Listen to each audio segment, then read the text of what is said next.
આજે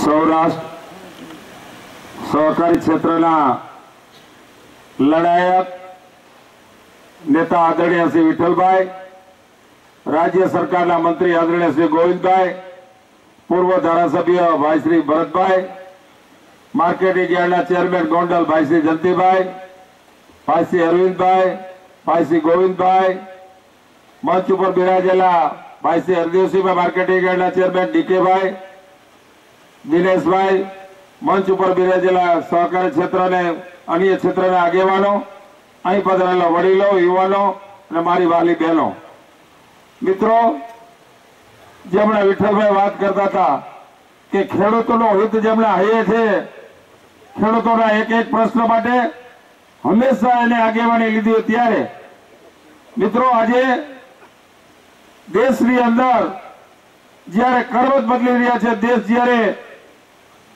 સત્તા પરિવર્તન કરવા માટેની તમામ તૈયારી કરી રહ્યા છે, ત્યારે મિત્રો સૌરાષ્ટ્ર અને કચ્છના 8 લોકસભાના ઉમેદવાર ભારતીય જનતા પાર્ટીના બધાએ નવા નિશાળ્યા છે, ત્યારે વિઠ્ઠલભાઈની આગેવાની નીચે સૌરાષ્ટ્ર કચ્છના તમામ એમપીઓ એમને નેતા સ્વીકારીને સૌરાષ્ટ્રના ખેડૂતોના હરેક પ્રશ્ન માટે હર અમે સાથે રહીએ એવી અમે પણ ખાતરી મિત્રો આપીએ છીએ।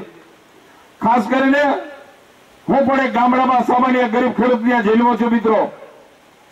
17 વર્ષ લગી ગામડામાં રહી મજૂરી, ખેતીકામ અને ગરીબી 100% મેં અનુભવી છે અને મેં એમાંથી સવારો નીકળ્યો છું મિત્રો। તો ખાસ કરીને ગામના હરેક પ્રશ્નમાં એક મારા ટંકારા પડધરીની વાત કરી મિત્રો।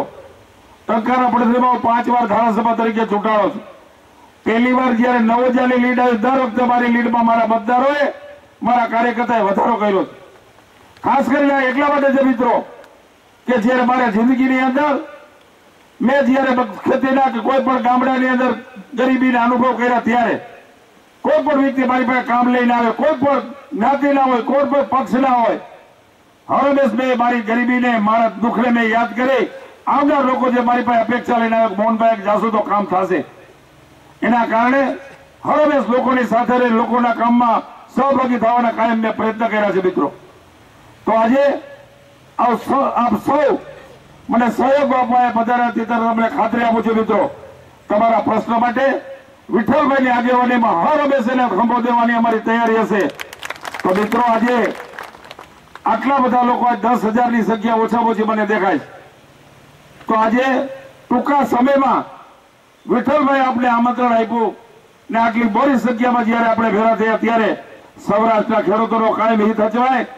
આપણે થોડા વર્ષ પહેલા વિઠ્ઠલભાઈએ વાત કરી કે પાક વીમાની ખોટી નીતિ, આના ઉપર મિત્રો આપણે એક નક્કી કરો કે જે જવાની તૈયારી છે, આ મહિનો એક રહેવાનું છે, જેને છેલ્લે ખેડૂત ઉપર ઘા કરવાનો। આ એટલા માટે કર્યો મિત્રો કે બહારની એજન્સીઓને આ કામ આપવા માટે કરોડો રૂપિયા ચૂંટણી ફંડના એની પાસેથી લઈ અને આપણા ઉપર એને ઘા કર્યો। તો આને આપણે ઓળખી લેવાની જરૂર છે મિત્રો।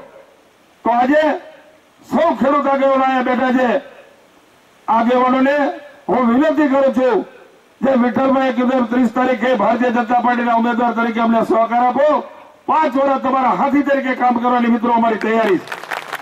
આજ સુધી ખેડૂતોના પ્રશ્ન માટે હર હંમેશાની હારે રહ્યા છે, પણ આજે અમને એક તાકાતવાન નેતા જયારે અમારા નેતા તરીકે અમને મળ્યા સૌરાષ્ટ્રમાં, ખેડૂતના લડાયક નેતા જયારે અમને મળ્યા, ત્યારે આખા એક રાજકોટ જિલ્લાના નહીં, સૌરાષ્ટ્ર કચ્છ સૌરાષ્ટ્રના કોઈ પણ પ્રશ્ન માટે એની આગેવાની નીચે અમારી લડવાની કાયમ તૈયારી હશે મિત્રો। ઈ કે તમે કુવામાં પડો તો અમારે કુવામાં પડવાની તૈયારી છે, તાલે હું તમને ખાતરી મિત્રો આપું છું। તો આજે જયારે અમને સહકાર આપવા માટે ઈ પોરબંદરમાં ચૂંટણી લડે, છતાં અમારા મોરબી અને ટંકારા તાલુકાને કોંગ્રેસ વિહોણો કરી નાખો, 100% સમરસ કરવા માટે હમણાં ખાખરાડામાં પણ સભા કરી ગયા છે। આવતી 13 તારીખે પડોશરીની અંદર પણ કાર્યાલય ઉદ્ઘાટન કરવા આવવાના હોય। આટલો જયારે અમને એના તરફથી સહકાર મળે, ત્યારે જિંદગી ભર નેતા તરીકે સ્વીકારવાની અમારી તૈયારી છે મિત્રો। તો આજે સૌ મિત્રોને આભાર વ્યક્ત કરું છું કે આટલા બધા લોકો જયારે ઉપસ્થિત છો, ત્યારે સૌનો મારો વ્યક્તિગત એક ભાજપના કાર્યકર્તા તરીકે, ખેડૂતના પુત્ર તરીકે તમારો આભાર વ્યક્ત કરું છું। આટલું કઈ વિનંતી છું। જય જય ગરુ ગુજરાત, જય જય ગરુ ગુજરાત।